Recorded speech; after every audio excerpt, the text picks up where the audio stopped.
नजर डालेंगे showbiz news पर। पाकिस्तानी ड्रामा इंडस्ट्री के मारूफ सीनियर अदाकार खालिद अनम ने कहा है कि महंगाई ने इतना दिमाग ख़राब नहीं किया कि मौलाना फजल रहमान, आसिफ जरदारी और शहबाज शरीफ मसीहा लगने लगे।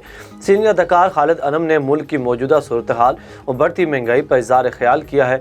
खालिद अनम ने समाजी राब्ते की वेबसाइट इंस्टाग्राम अकाउंट से एक पोस्ट शेयर की जिसमें उन्होंने इतराफ़ किया कि महंगाई ने दिमाग ख़राब कर दिया है। साथ ही अदाकार ने अपोजिशन के रहनुमाओं का जिक्र करते हुए कहा कि महंगाई ने अब इतना भी दिमाग ख़राब नहीं किया कि मौलाना फजल रहमान, आसिफ जरदारी और शहबाज शरीफ मसीहा लगने लगे।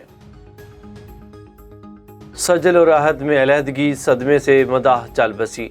रिपोर्ट के मुताबिक पाकिस्तान शोबिज़ इंडस्ट्री की मारूफ जोड़ी अहद रज़ा मीर और सजल अली के तलाक की खबरों का सुनकर उनकी खातून मदाह सदमे से चल बसी। ये दावा इंस्टाग्राम पर मौजूद सजल अली और अहद रज़ा मीर के फ़ैन पेज पर किया गया। इस पोस्ट में बताया गया कि सजल और अहद की मदाह सारा का इंतकाल हो गया है। ये जोड़ी इसके जीने की आखिरी उम्मीद और खुशी की वजह थी। पोस्ट में बताया गया कि सारा सजल और अहद की तलाक की खबरों का सुनकर ये सदमा बर्दाश्त नहीं कर सकी। पोस्ट में एडमन ने यह भी दर्ज किया कि मैं हमेशा इस शर्मिंदगी के साथ जीती रहूंगी कि सारा का पैगाम सजल और अहद को नहीं पहुंच सका। इन दिनों भारतीय मीडिया पर टाइगर श्रॉफ के माजी का एक किस्सा मौजूद बहस बना हुआ है, जिसके बाद सोशल मीडिया सार्फिन समेत कई ख़वातीन ने उन्हें तनकीद का निशाना बनाया। भारतीय मीडिया को इंटरव्यू दिया जिसमें उनसे पूछा गया कि आप अपनी होने वाली अहलिया में किन खसूसियात को देखना पसंद करेंगे।